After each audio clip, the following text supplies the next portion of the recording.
वालेकुम dear students, I hope आप सब खैरियत से होंगे। आज जो फाइलम हम डिस्कस करेंगे किंगडम एनिमलिया का, उस फाइलम का नाम है फाइलम पोरिफेरा। ये फाइलम इनवर्टेब्रेट्स का पहला फाइलम है। Why it is called as the porifera, आइए जानते हैं।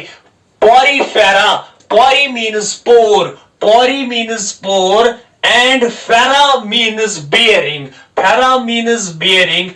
It means they are pore-bearing animals. Their body contains numerous pores. On that basis, they are called as the poriferans. The term poriferan was first coined by Robert Grant. ये Robert grant वही scientist है, वही teacher है जिसने Charles Darwin को पढ़ाया था। ये टर्म जो है पोरिफेरन, ये भी उसी साइंटिस्ट ने, रॉबर्ट ग्रांट ने दी थी। अब जो मेंबर्स पोरिफेरा में आते हैं उनको कहते हैं commonly called as sponges. The members of the phylum Porifera are commonly called as sponges. Sponges क्यों कहते हैं वो अभी देखेंगे। स्पॉन्ज इस कश्मीर पर बना चिपचिपाहट एमिम ऑर्गेनिज्म आसान इस बॉडी च आसान चिपचिपाहट, ठीक है। इसी तरीके से अब हम बात करते हैं, हमने डिस्कस किया kingdom animalia have been divided into so many phylums on the basis of certain criterias. Those criterias are mentioned here. हम अगर पोरिफेरन की हैबिटेट की बात करते हैं, habitat they are mostly marine.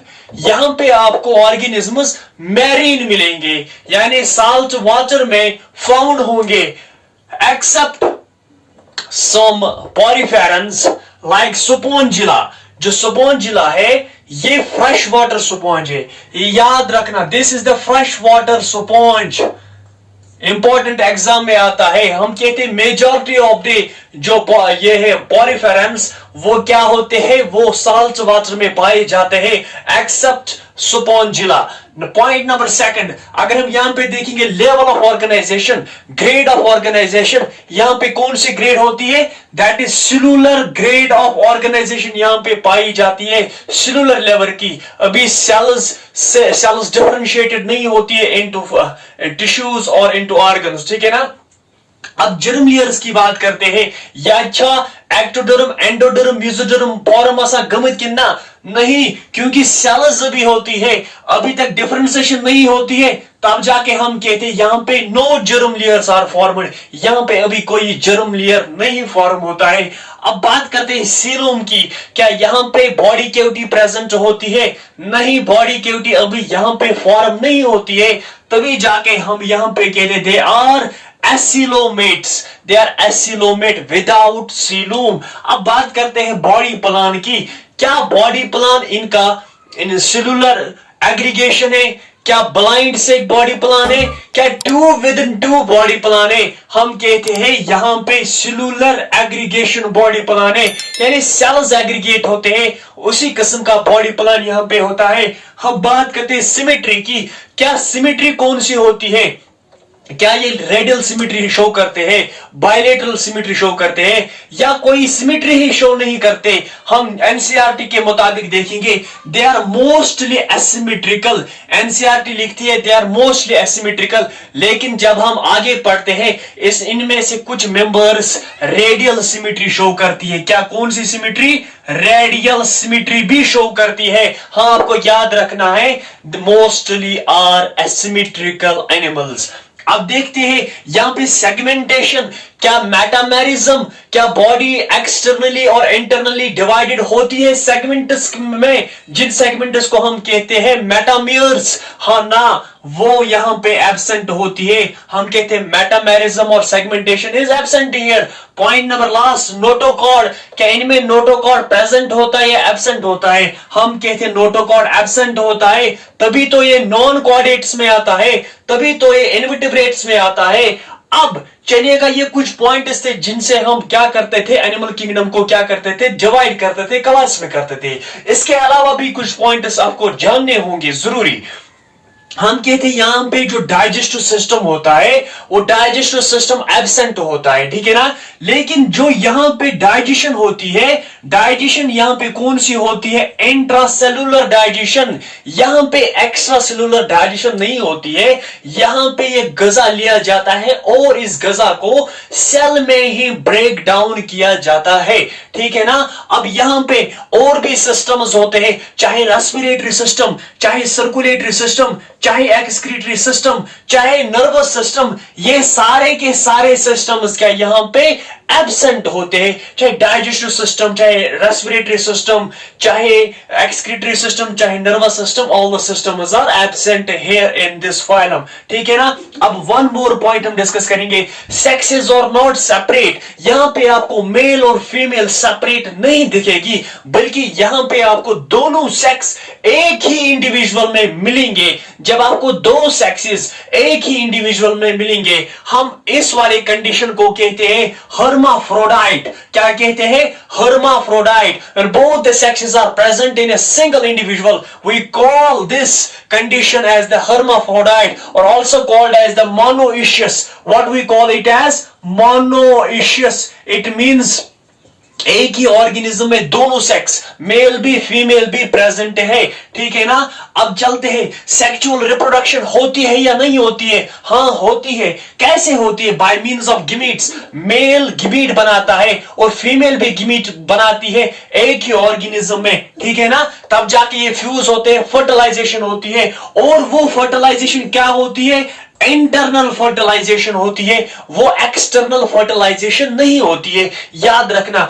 अब सेक्सुअली तो ये रिप्रोड्यूस करते हैं, कुछ मेंबर्स इसमें एसेक्सुअली भी रिप्रोड्यूस करते हैं। एसेक्सुअली ये कैसे रिप्रोड्यूस करेंगे? Bye means of fragmentation. Bye means of fragmentation कुछ बडिंग भी शो करते हैं, कुछ बडिंग से भी अपनी प्रोजीनी बढ़ाते हैं, कुछ स्पोरुलेशन भी करते हैं। लेकिन बडिंग और फ्रेगमेंटेशन इंपॉर्टेंट वंस याद रखने हैं। और अगर हम डेवलपमेंट की बात करते हैं, यहां पे डायरेक्ट डेवलपमेंट नहीं पाई जाएगी, बल्कि यहां पे जो डेवलपमेंट होती है वो है इनडायरेक्ट डेवलपमेंट। अब इनडायरेक्ट डेवलपमेंट क्या होती है? यहां पे पहले लार्वल स्टेज आता है, लार्वल स्टेज के बाद एडल्ट फॉर्म होता है। और यहां पे जो लार्वल फॉर्म होते हैं, उन लार्वा को हम कहते हैं एम्फीब्लास्टुला लार्वा, या कहते हैं पैरेन्काइनुला लार्वा। एम्फीब्लास्टुला और पैरेन्काइनुला लार्वा और the characteristic feature of phylum porifera. ये कभी कभी एग्जाम में पूछा जाता है, ठीक है ना। ये सारे के सारे इसके जनरल कैरेक्टर्स थे।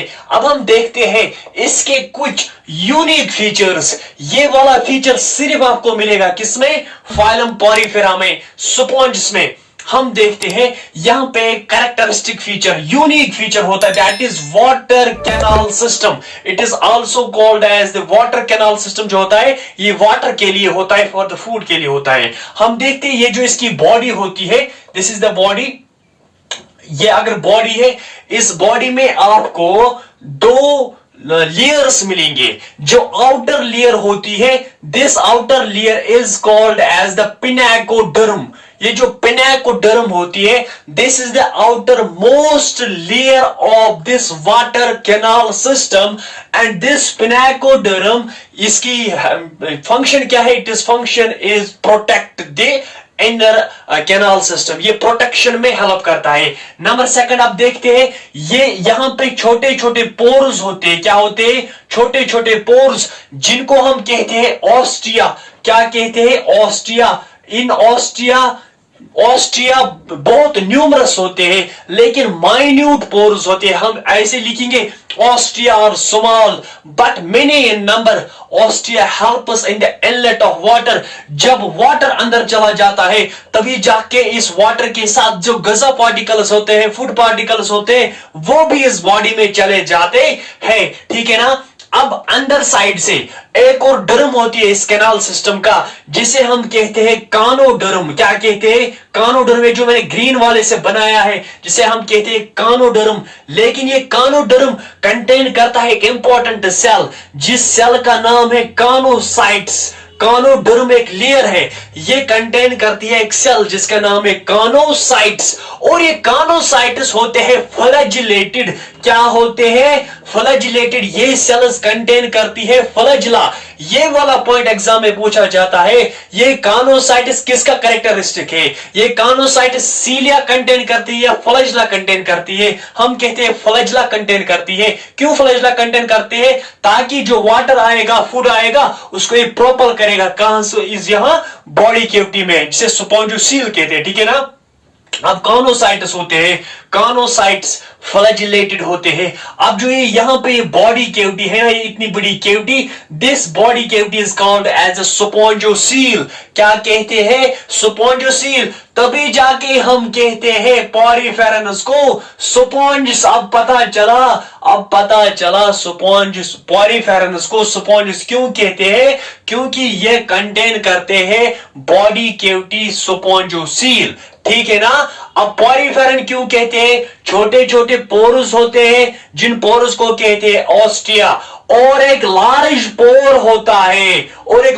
पोर होता है, ये लेकिन सिंगल पोर होता है, बड़ा पोर होता है, जिसका नाम होता है ऑस्क्यूलम। क्या होता है? ऑस्क्यूलम। वाटर इनलेट होता है ऑस्टिया से, वाटर बाहर चला जाता है बॉडी से थ्रू ऑस्क्यूलम, और भी जो वेस्ट प्रोडक्ट्स बन जाते हैं बॉडी में, वो भी बाहर चलाए जाते हैं by means of this small opening called as the osculum. ठीक है ना? अब इसके अलावा एक और यूनिक फीचर है इस फाइलम का, दैट इज एंडोस्केलेटन। हमें पता है एक होता है एक्सोस्केलेटन, दूसरा होता है एंडोस्केलेटन।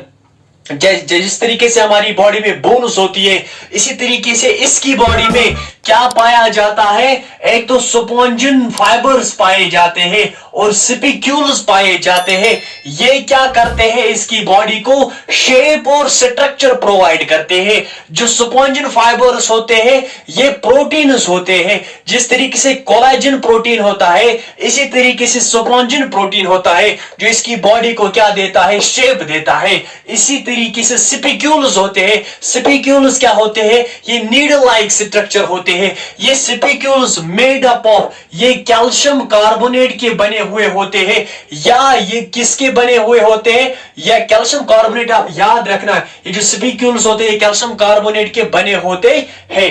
अब इसी के आधार पर, अब इसी की बिना पर, इसी की बेस पर हम फर्दर कहते हैं poriferans have been divided into different classes like calcarea, like desmospongiae, like इसी तरीके से है ना डिफरेंट क्लासेस, लेकिन वो classes on the basis of this endoskeleton किए जाते हैं। ठीक है ना? अब आपने एग्जाम के लिए कुछ एग्जांपल्स जरूरी याद रखने हैं। इन एग्जांपल्स में से क्वेश्चंस डेफिनेटली पूछे जाते हैं। The first example of poriferan is sycon. क्या है? साइकोन। एनसीईआरटी पे मेंशन है ये example. It is also called as the scypha. It is also called as the scypha. Number second example, hyalonema. It is also called as a glass rope sponge. Hyalonema, glass rope sponge. ये वाली जो sponge है ना, इसकी सबसे ज्यादा life span होता है। ये लगभग 1500 ईयर्स तक क्या करती है? सरवाइव कर पाती है। ठीक है ना? इसी तरीके से euspongia is also called as a bath sponge. It is also called as a toilet sponge. क्या कहते हैं? टॉयलेट स्पॉन्ज, बाथ स्पॉन्ज और यूस्पोंजिया। इसी तरीके से chalina is called as the dead man's fingers. कभी नाम सुना है? Chalina is called as the dead man's fingers. ये इंपॉर्टेंट याद रखना है। इसी तरीके से cliona is called as a boring sponge. अब कभी कभार किसी को कहते भी है चाची गुमुत कीलियोना, आपको कीलियोना हुआ है, चाचू सर बोरिंग इंसान है ना। ठीक, इसी तरीके से और एक एग्जांपल है euplectella is called as the Venus flower basket poriferan. ठीक है ना? Venus flower basket poriferan, euplectella. इसी तरीके से मैंने पहले भी बताया था स्पॉन्जिला फ्रेश वाटर स्पॉन्ज है। ये सारे के सारे एग्जांपल्स आपने याद रखने हैं। किस फाइलम में? फाइलम पॉरीफेरन में। आई होप आपने ये लेक्चर अंडरस्टैंड किया होगा। दीजिए मुझे इजाजत। अल्लाह हाफिज।